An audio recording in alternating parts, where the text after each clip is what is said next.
కండువాలేనిదే గడప దాటని వాడు, పంచభక్ష్యాలు తన కంచాన వడ్డించ గోంగూర కోసమై లొట్టలేసేవాడు, ఎవడయ్య ఎవడు వాడు, ఇంకెవడు తెలుగువాడు అని చెప్పినటువంటి నాటి పద్యాన్ని తీసుకొని స్ఫూర్తిగా మన తెలుగు జాతి యొక్క ప్రాభవ వైభవాలకి దీటుగా ఇవాళ ఆ రోజున శ్రీ ఎన్టీఆర్, తర్వాత శ్రీ చంద్రబాబు నాయుడు గారు వారి యొక్క నేతృత్వంలో 4వసారి ముఖ్యమంత్రి అవుతున్నటువంటి ఆ పెద్దల యొక్క సారథ్యంలో పనిచేయడానికి ఇంతమంది సైన్యం సిద్ధంగా ఉంది.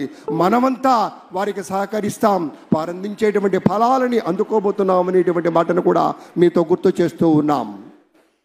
ఇది మామూలు ప్రమాణ స్వీకారం కాదు అని ప్రపంచవ్యాప్తంగా ప్రతి ఒక్కరూ అనుకుంటున్న క్షణం.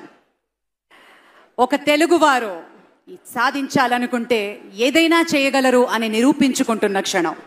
అతిరథ మహారథులు, వరల్డ్ కాన్సులేట్ జనరల్స్తో పాటు ప్రముఖ నటులు, భారతదేశం గర్వించదగ్గ నటులు, పద్మ విభూషణులు, సూపర్ స్టార్లు ఈ వేదిక మీద రావడం మనం నిజంగా ఎంత అదృష్టం చేసుకున్నాం అనిపిస్తుంది.